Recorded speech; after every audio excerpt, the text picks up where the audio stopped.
देखो, श्वास पर ध्यान देना, मंत्र जप करना, ये मन को एकाग्र करने की विधियां हैं। मन बहुत चंचल है, वह इधर उधर भागता है। इसीलिए साधना का उद्देश्य है मन को स्थिर करना। अब लोग पूछते हैं पंचमुखी हनुमान जी के मंदिर कब जाना चाहिए? तो मैं कहता हूं कभी भी जा सकते हो, पर समझ कर जाओ। पंचमुखी रूप शक्ति और संरक्षण का प्रतीक है। यह रूप बताता है कि जब जीवन में चारों तरफ से संकट हो, जब मन भयभीत हो, जब नकारात्मकता घेर ले, तब हनुमान तत्व को जागृत करना चाहिए। यह कोई चमत्कार दिखाने का माध्यम नहीं है, ये अपने अंदर बल जगाने का माध्यम है। भक्ति का अर्थ सौदा नहीं है, मैं जाऊं तो धन मिल जाए, नंबर मिल जाए, काम अपने आप बन जाए, ये भक्ति नहीं है। हनुमान जी गड़ा हुआ धन नहीं देते, पर परिश्रम करने की शक्ति देते हैं, साहस देते हैं, निर्णय लेने की बुद्धि देते हैं। अगर वो मिल गया तो धन भी आ सकता है, सफलता भी आ सकती है। घर में पूजा कैसे करें? बहुत सरल, स्वच्छता रखो, स्नान करो, शुद्ध मन से आसन पर बैठो, हनुमान जी के सामने दीपक जलाओ, धूप दिखाओ, पुष्प अर्पित करो। मंत्र आता हो तो अय हम हनुमते नमः का जप करो, नहीं आता तो राम नाम जपो, सीताराम सीताराम। क्योंकि हनुमान जी का हृदय राम नाम से ही धड़कता है।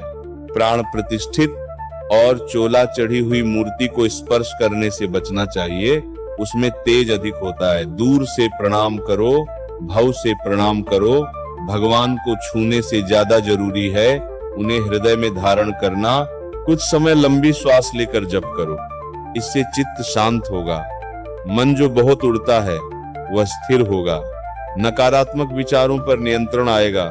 मंत्र जप से आपका अंदर का तंत्र बदलता है, चेतना ऊंची होती है। हनुमान जी चित्र के देवता नहीं, चरित्र के देवता है। अगर जीवन में सत्य, सेवा, निष्ठा और विनम्रता नहीं है तो केवल मंदिर जाने से कुछ नहीं होगा। पर यदि मन सच्चा है, प्रयास सच्चा है, तो कृपा अवश्य चलती है। भक्ति सरल है पर सच्ची होनी चाहिए। बल चाहिए तो हनुमान जी को याद करो, भय हो तो हनुमान जी को याद करो, भ्रम हो तो राम नाम जपो। यही साधना है, यही सुरक्षा है, यही उन्नति का मार्ग है। और सुनो, भक्ति में जल्दबाजी नहीं होती। आज जप किया और कल परिणाम दिख जाए, ऐसा व्यापार संसार में होता है, साधना में नहीं। साधना में धैर्य चाहिए। जैसे बीज बोते हो तो तुरंत वृक्ष नहीं बनता, वैसे ही मंत्र जप का फल भी धीरे धीरे भीतर प्रकट होता है। हनुमान जी की उपासना में सबसे बड़ा तत्व है निष्ठा। मन इधर उधर जाएगा, बार बार भागेगा, पर तुम उसे प्रेम से वापस लाओ। डांटो मत, दबाओ मत, बस राम नाम में लगा दो। धीरे धीरे वही मन तुम्हारा मित्र बन जाएगा। और एक बात स्मरण रखो, भय जहां है वहां श्रद्धा अधूरी है। पंचमुखी हनुमान जी का अर्थ है कि जीवन की हर दिशा में सजग रहो, अपने विचारों की रक्षा करो, अपने आचरण की रक्षा करो, अपनी संगति की रक्षा करो। नकारात्मक संगति सबसे बड़ा अहिरावण है जो मन को पाताल में ले जाता है। इसीलिए सत्संग आवश्यक है। घर में प्रतिदिन थोड़ा समय निश्चित कर लो, चाहे 5 मिनट ही क्यों न हो। नियम बनाओ, नियम में शक्ति होती है। जब आप रोज एक समय बैठते हो तो वह समय पवित्र हो जाता है, वहां की ऊर्जा बदल जाती है। धीरे धीरे आपको स्वयं अनुभव होने लगेगा कि मन पहले जैसा शांत नहीं रहा। हनुमान जी बल के देवता है, पर वह बल बाहुबल से पहले आत्मबल है। जिसने अपने मन को जीत लिया वही सच्चा वीर है। क्रोध पर नियंत्रण, इंद्रियों पर संयम, वाणी में मधुरता, यह सब हनुमान कृपा के लक्षण हैं। जब भी पूजा में बैठो, अंत में एक प्रार्थना अवश्य करो, हे प्रभु मुझे सही मार्ग पर चलने की बुद्धि दो, सेवा का अवसर दो और अहंकार से बचाओ। क्योंकि भक्ति में सबसे बड़ा शत्रु अहंकार है। जैसे ही लगा कि मैं बड़ा भक्त हूं, वहीं से गिरावट शुरू हो जाती है। इसीलिए साधना को सरल रखो, जीवन को शुद्ध रखो और राम नाम को आधार बना लो। हनुमान जी स्वयं मार्ग प्रशस्त करेंगे। उनकी कृपा से भय हटेगा, संशय मिटेगा और भीतर एक स्थिरता आएगी। यही पंचमुखी साधना का सार है, बाहरी रक्षा के साथ साथ भीतर की रक्षा। जब अंदर का दीपक प्रज्वलित रहेगा तब बाहर का अंधकार स्वतः हट जाएगा। यही उपासना है, यही सिद्धि है, यही सच्ची कृपा है। और देखो, एक और बात गहराई से समझ लो, भक्ति केवल मंदिर तक सीमित नहीं है।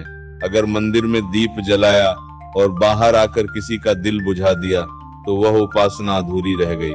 हनुमान जी सेवा के प्रतीक हैं, इसीलिए जहां सेवा है वही सच्ची साधना है।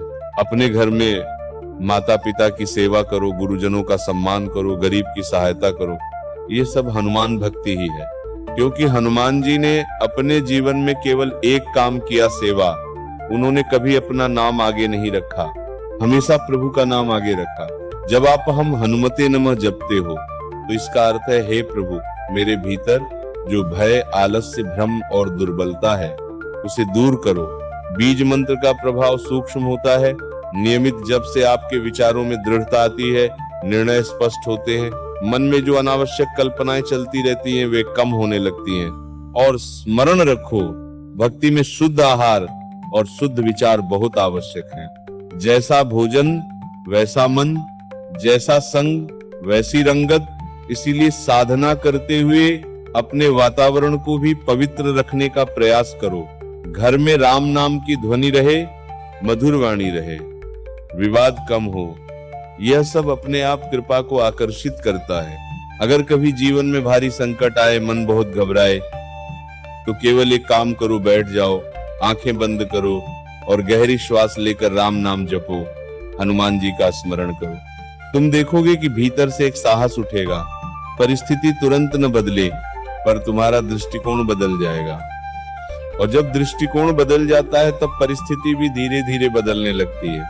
पंचमुखी साधना का अर्थ है जीवन की हर दिशा में सजगता, विचारों में पवित्रता, कर्मों में निष्ठा, वाणी में संयम, हृदय में करुणा और लक्ष्य में राम।